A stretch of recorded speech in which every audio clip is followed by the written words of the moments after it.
पाकिस्तान की एक दफ़ा फिर फ़िज़ा बहुत ही ज़्यादा अफसरदा है। एक दफ़ा फिर हम देखते हैं कि पेशावर इज़ ब्लीडिंग, पेशावर का अटैक, पाकिस्तान के दिल पे एक अटैक होता है। लेकिन अनफॉर्चुनेटली ये सिलसिला दोबारा शुरू हो गया। कल हमने देखा कि पुलिस लाइंस की मस्जिद के ऊपर जब ये अटैक होता है तो इस वक्त भी तकरीबन 150 लोग ज़ेर इलाज हैं और बड़ी दर्दनाक जो तस्वीरें हमारे सामने आई। पूरा दिन ये सिलसिला चलता रहा।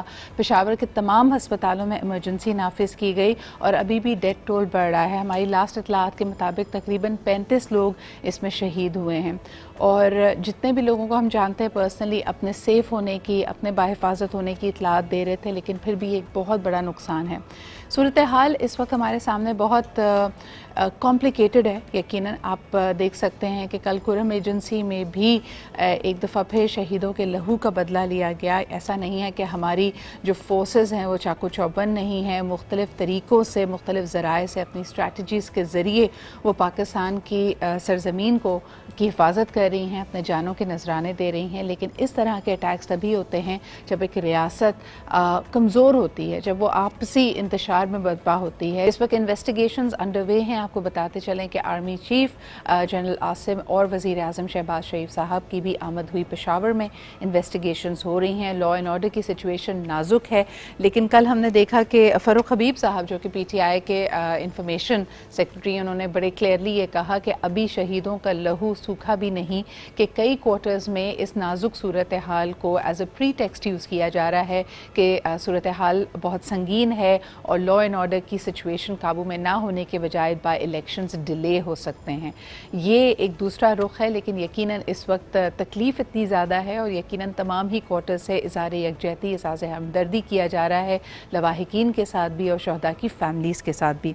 हमारे साथ मौजूद है बैरिस्टर मोहम्मद अली सैफ साहब, फॉर्मर सेनेटर हैं। आइए उनसे जानते हैं कि इस वक्त पेशावर की ये सिचुएशन किस तरह आगे बढ़ेगी। अस्सलाम वालेकुम मोहम्मद अली सैफ साहब। जी वालेकुम अस्सलाम। सर, ये सिचुएशन बहुत तकलीफ दह है। एक दोबारा लहर हम देख रहे हैं, एक सेकेंड वेव देख रहे हैं दहशत गर्दी, इंतहा पसंदी की मुल्क में। और जिस नौइयत का ये धमाका है, हमने पहले भी ऐसी चीज़ें देखी हैं कि इबादत गाहों को, मस्जिदों को टारगेट किया जाता रहा है। ये फ्रेश वेव ऑफ टेररिज्म, इसको आप इसका कैसे जायज़ा ले रहे हैं and how do you make sense of it? जी बिल्कुल, कल वाला वाक़या इंतहाई अफसोसनाक, अंदोहनाक वाक़या है और मैं समझता हूँ कि हमारे लिए एक वेकअप कॉल भी है, इस सेंस में कि हमारी एक कौमी आदत सी बन गई है कि हमें मसला बनते हुए जब नज़र आ रहा होता है तो उस वक्त हम सियासत करने लग जाते हैं, एक दूसरे पर इल्ज़ाम तराशी करते हैं और आंखें बंद कर लेते हैं। और जब वो मसला सर से इतना बढ़ जाता है कि उसके बाद की ऐसी अंदोहनाक और खौफनाक शक्लें सामने आने लगती हैं तो फिर हम जागते हैं और उस वक्त मजम्मत वगैरह शुरू कर देते हैं। मैं ये बात थोड़े से दुखी दिल के साथ कर रहा हूँ कि खैबर पख्तूनख्वा में काफ़ी अरसे से मैं समझता हूँ कि ये वाक़यात इक्का दुक्का भी हो रहे हैं, बड़े पैमाने पे भी हुए। आपको पता कुछ अर्सा पहले बनू में वाक़या हुआ CTD के ऑफिस पर, उसमें भी बहुत लोग जो हैं वो मारे गए, शहीद हुए। तो ये वाक़यात हैं, लेकिन हमें बस मैं नहीं समझता कि जिस लेवल पर हमें इक़दाम करने चाहिए, लाइहा अमल बनाना चाहिए, स्ट्रेटेजाइज करनी चाहिए अपने दिफाई इक़दाम को, वो हम नहीं कर पा रहे। दूसरी तरफ बात यह है कि खैबर पख्तूनख्वा में ये जो लहर है, ये मैं इसे थोड़ी सी आपसे इख्तिलाफ करूँगा, मैं इसे दूसरी लहर तो नहीं कहूँगा क्योंकि ये वाक़यात तसलसल से हो रहे हैं।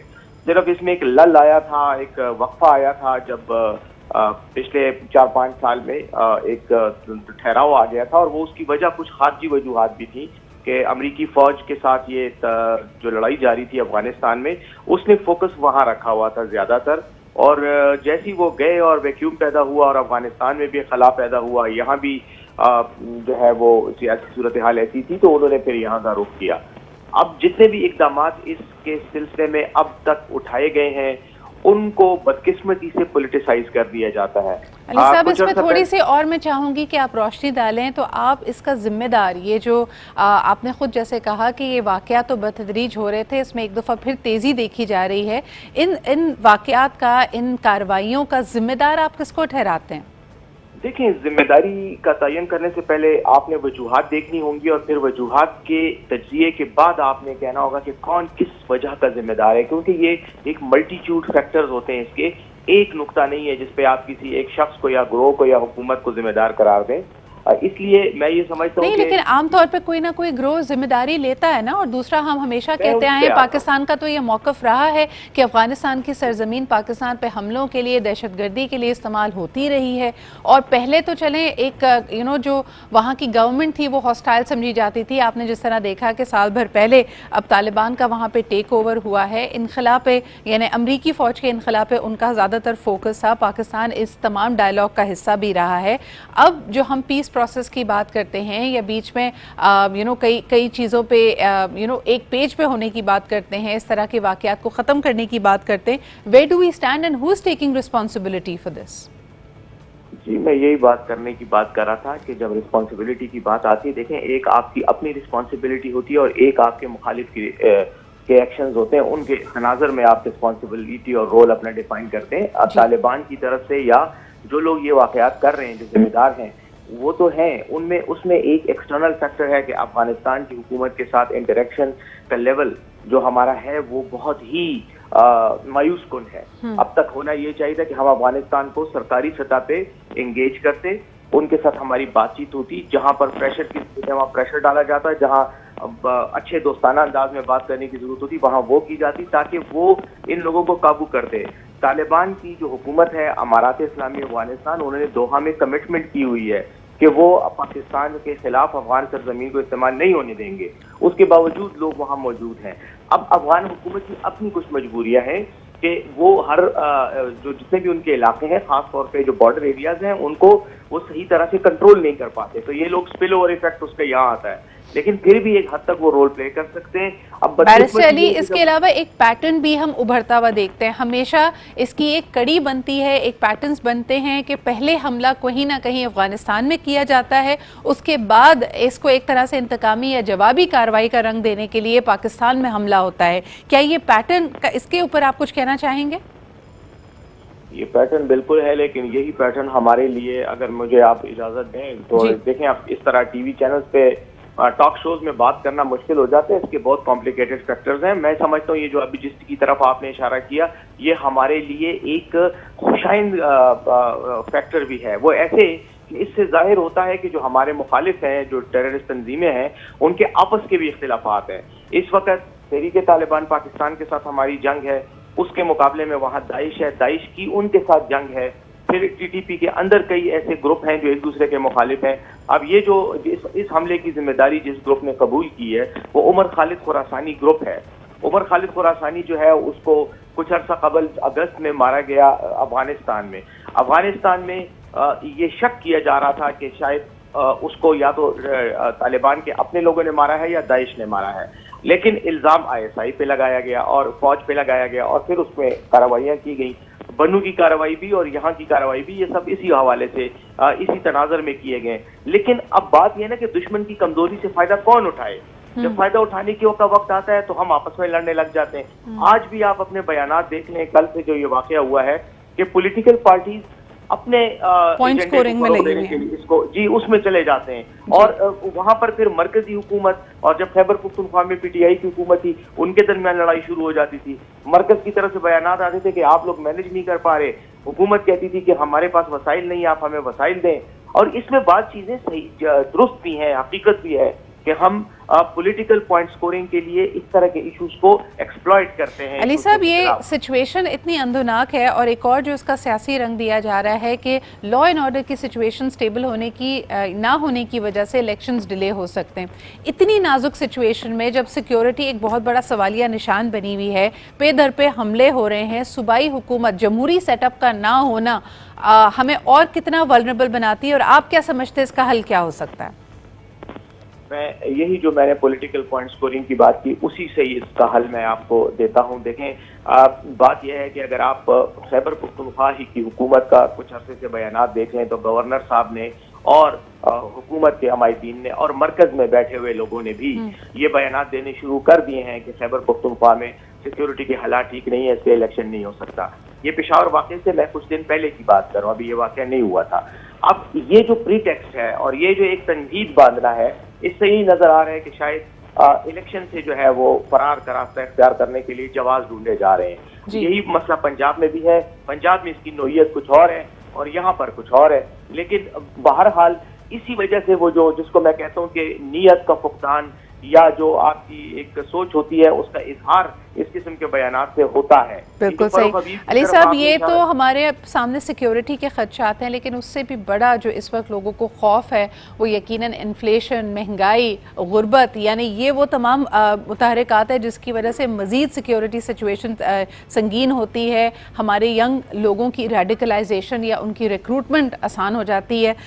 मुझे ये बताइए कि इस वक्त कहा जा रहा है कि PMLN को डार साहब की बतौर वज़ीर ख़जाना जो उनकी परफॉर्मेंस रही है उस पर बहुत ज़्यादा रिजर्वेशंस हैं। आपकी इतलात क्या कहती हैं और मुल्क की मईशत किस तरफ जा रही है? देखिए, माशी सूरत हाल भी जो है वो यकीनन मायूस कुन ही है। आप जो फॉरेन एक्सचेंज का रेट देख लें, आप महंगाई की शरह देख लें, आप आवाम को जो अशियाई ज़रूरत की जो एक दस्तरस से उनकी बाहर निकल चुके हैं।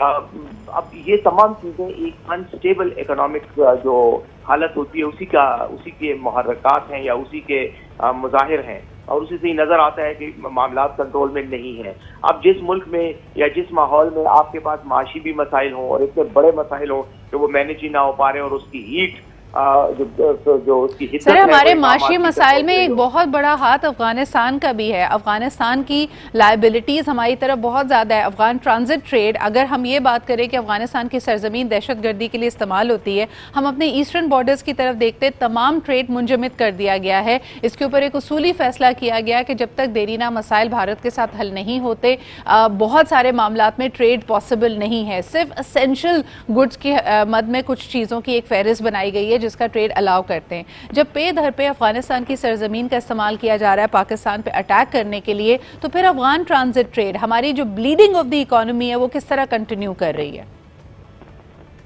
देखिए, जहाँ तक अफगान ट्रांजिट ट्रेड का या इंडिया के साथ बॉर्डर पे कारोबार का, तिजारत का ताल्लुक है, उस सिलसिले में मैं ये भी कहना चाहूँगा कि अगर आप ओवरऑल तनाज़र में देखें तो हमारी जितनी भी ये पॉलिसीज़ हैं, चाहे वो खारजी नोयत की हों, चाहे वो अंदरूनी मामलात से मुतालिक हों, हमारी कोई पॉलिसी और स्ट्रेटेजी होती ही नहीं है। हम वक्ती तौर पर किसी वाक़े के रद्द-ए-अमल में इक़दाम करते हैं और उसको अपनी पॉलिसी समझते हैं, जबकि ये गलत है। कोई लॉन्ग टर्म पर्सपेक्टिव को हम नहीं देखते। हम तवीलुल मियाद जो उसके तनाजुर है उसको हम कंसिडर ही नहीं करते, और हम वक्ती तौर पर रिएक्टिव किस्म की पॉलिसी बनाते हैं जिसका खमियाजा फिर हमें इसी तरह भुगतना पड़ता है कि मामलात हमारे कंट्रोल से बाहर हो जाते हैं। आप इंडिया के साथ भी मामला यही है। इंडिया के साथ हमारे ये जो तनाज़ात हैं ये कोई आज तो नहीं पैदा हुए या 2 साल पहले तो नहीं पैदा हुए, ये तो 1947 से चल रहे हैं। आज तक हमने इनके सेटलमेंट के लिए कोई अमली तौर पर कोई लाया अमल नहीं बना सके। यही सिचुएशन अफगानिस्तान की है। 40 साल हो गए हैं वहां पर रूस की मुदाखलत हुई थी और उसके बाद लड़ाई जारी है। तो क्या हम आज तक सोए हुए हैं? हमें नहीं पता कि अफगानिस्तान के साथ हमने मामलात को कैसे देखना है, जिसमें ट्रांजिट ट्रेड का भी एक बहुत बड़ा फैक्टर है, लेकिन नहीं हो पा रहा हमसे। उसकी वजह यही है कि हम फायर फाइटिंग करते रहते हैं, लाए अमल और स्ट्रेटेजी नहीं बनाते। टेक्निकल लेवल पे हम ऑपरेट कर रहे होते हैं, लेकिन स्ट्रेटेजिक लेवल को हमने इग्नोर किया हुआ है। वो मसाइल जी, बिल्कुल सही कह रहे हैं। बहुत बहुत शुक्रिया। बैरिस्टर अली सैफ साहब हमारे साथ मौजूद थे। देरीना हमारी कोई पॉलिसी नहीं होती, नी जर्क रिएक्शंस होते हैं, लेकिन अब तो सूरत हाल ये है कि हमने कई चीज़ों पे रिएक्ट और रिस्पॉन्ड करना भी छोड़ दिया है, और तभी हम आज खड़े हुए हैं यहाँ पे अपने तमाम तर मसाइल के साथ। उम्मीद यही है कि ये शहीदों का खून रायगा नहीं जाएगा। ये जो मासूम लोगों की हम देखते हैं कि वो जाँ बहक होते हैं, उनके प्यारे, उनके लवाहिकीन, और वो ख़ुद इतनी बड़ी कुर्बानी देते हैं, अल्टीमेट कुर्बानी देते हैं, तो यकीनन इसका कहीं ना कहीं इसका रंग, इसका असर होना चाहिए। शायद अल्लाह ताला हमारे लीडर्स के दिलों में डाल दे कि इस वक्त आपसी तफरके का नहीं बल्कि मुल्क को संभालने